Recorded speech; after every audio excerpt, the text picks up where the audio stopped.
Bonjour tout le monde, quel bonheur de vous retrouver sur Massa Délices. Je vous présente aujourd'hui une recette de la baklava express avec la pâte phyllo. Une recette qui est très facile avec des mesures exactes. Vous allez l'adorer. J'espère que vous allez l'essayer. Si c'est le cas, merci de liker, de partager et de vous abonner. Voici les détails de cette recette. Avant de préparer les gâteaux, je vais nommer d'abord les ingrédients. Premièrement, j'ai un paquet de pâte phyllo, le voici. Alors, dans ce paquet, j'ai 12 feuilles de pâte phyllo et j'ai du sucre, du beurre clarifié. Je vais utiliser un verre de 250 ml pour mesurer les noix. J'ai un d'arachide moulu ou de cacahuètes, pas moulu mais concassé, pardon, avec un autre d'amande moulu, un autre de noix concassées. Et j'ai 4 cuillères à soupe de noix de coco qui donnent un très bon goût à cette farce. Une cuillère à thé de cannelle et de l'eau de fleur d'oranger bien sûr pour aromatiser notre baklawa. Vous pouvez bien sûr remplacer la cannelle par la vanille ou le zeste de citron, c'est à votre goût. Juste après, la première chose à faire, je verse tous les fruits secs dans un récipient. Je les mélange bien tout ensemble. Puis j'ajoute la cannelle qui parfume bien ces gâteaux.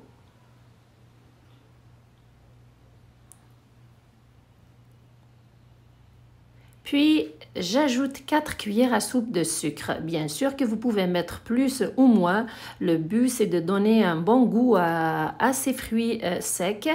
Et n'oubliez pas aussi qu'on va mettre du miel par-dessus après la cuisson de ces gâteaux. Juste après, c'est très important de s'assurer que le sucre est bien mélangé avec les fruits secs. Donc, c'est important de faire cette opération avec votre main, comme vous voyez sur l'image. Une fois que c'est fait, j'ajoute 4 cuillères à soupe d'eau de fleur d'oranger. Se contenter au début juste de 4 cuillères à soupe, bien l'ajouter, bien la mélanger pardon, aussi aux fruits secs. Puis, travaillez-la un petit peu. Dès que vous avez la consistance que vous voyez sur l'image, donc vous n'avez pas besoin d'ajouter plus d'eau de fleur d'oranger.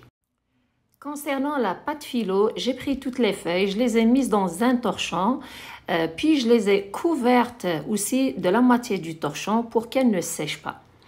Puis je les ai mises de côté.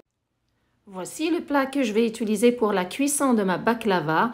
C'est un plat qui mesure 40 cm sur 30, en pouces c'est 16 pouces sur 12,5.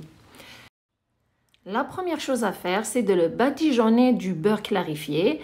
Puis je commence à déposer les feuilles une après l'autre. Alors, vu que j'ai 12 feuilles et je vais avoir une base de ma baklava qui est un peu plus solide, alors qu'est-ce que j'ai décidé? Je vais mettre 7 feuilles pour la base. Puis je mets la farce dessus et j'ajoute les 5 autres feuilles après la farce. Donc, après chaque feuille, je la badigeonne du beurre clarifié. Et je commence à les déposer une après l'autre jusqu'à ce que je finisse de déposer les 7 feuilles badigeonnées après chaque du beurre clarifié et s'assurer bien sûr de bien les placer à l'intérieur du plat et de mettre du beurre clarifié à l'intérieur et aux alentours de la pâte. Voici, je suis rendue à la 7e feuille sur laquelle je fais la même chose, je la badigeonne du beurre clarifié, m'assurer de bien la placer à l'intérieur du plat. Une fois que c'est fait, maintenant c'est le moment de mettre la farce. Alors, pour celle-ci, je la verse à l'intérieur, mais avant de la verser, s'assurer de défaire toutes les boules de pâte qui se sont formées. Puis, je la mets à l'intérieur, je l'étale de façon uniforme, sans trop appuyer dessus. Il faut qu'elle soit aérée, mais il ne faut pas qu'elle soit condensée et trop compacte. Voilà.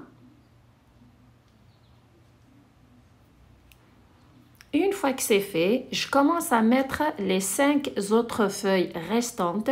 Et bien sûr, après chaque feuille, je m'assure de la badigeonner aussi du beurre clarifié. Pourquoi badigeonner chaque feuille du beurre clarifié? C'est pour avoir des morceaux de baklava qui sont croustillants. Je fais ainsi jusqu'à ce que je finisse avec toutes les feuilles.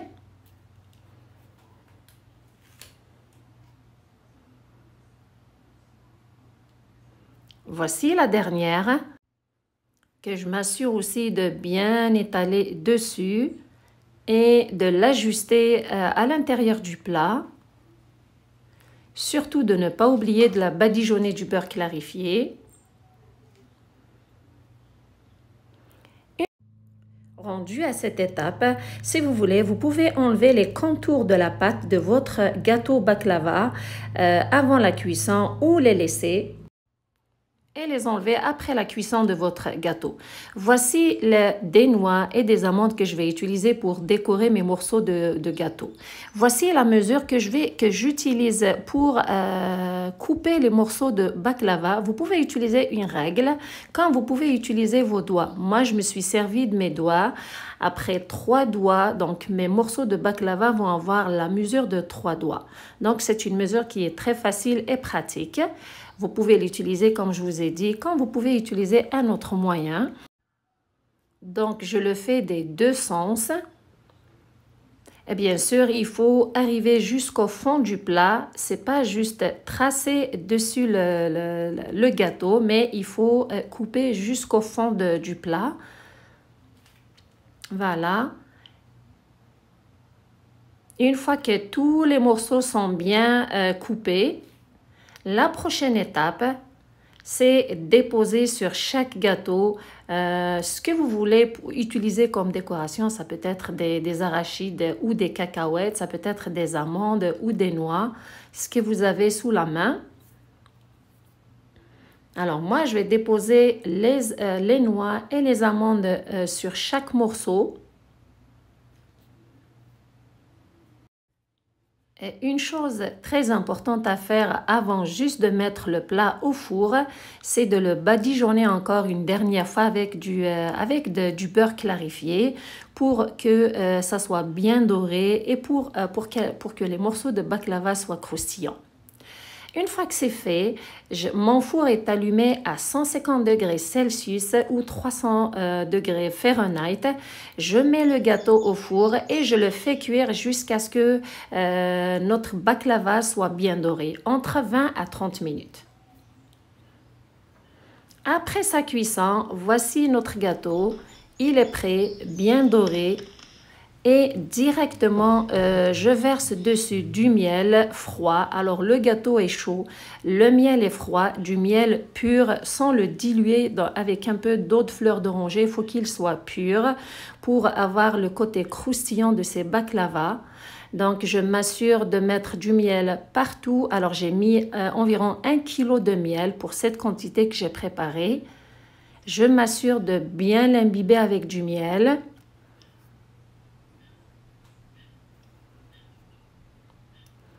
Une fois que tous les morceaux soient bien couverts du miel, je laisse le gâteau se reposer 6 heures minimum ou toute la nuit avant de les déguster.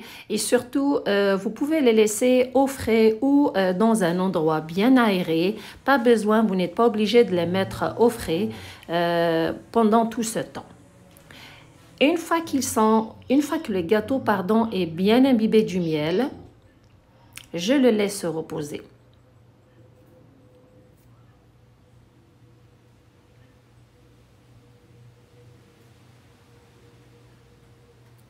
Le lendemain, j'ai sorti la baklava, la voici. J'ai pris soin de couper un peu du contour du gâteau pour que ça soit facile de prendre les morceaux.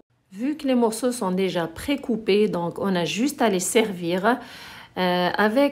Vous les servez avec votre boisson préférée. Les baklavas sont prêtes. Comme vous avez remarqué, c'est une recette qui est très facile. La pâte phyllo, vous avez juste à l'acheter. Et la recette est facile à préparer. Vous avez les mesures exactes. Les morceaux de baklava sont savoureux. Le mélange de noix donne un goût spécial à cette baklava. J'espère que vous avez trouvé la recette intéressante. J'espère que vous allez surtout l'essayer. Merci de liker, de partager et de vous abonner. Surtout, merci de me suivre. Prenez soin de vous et à la prochaine.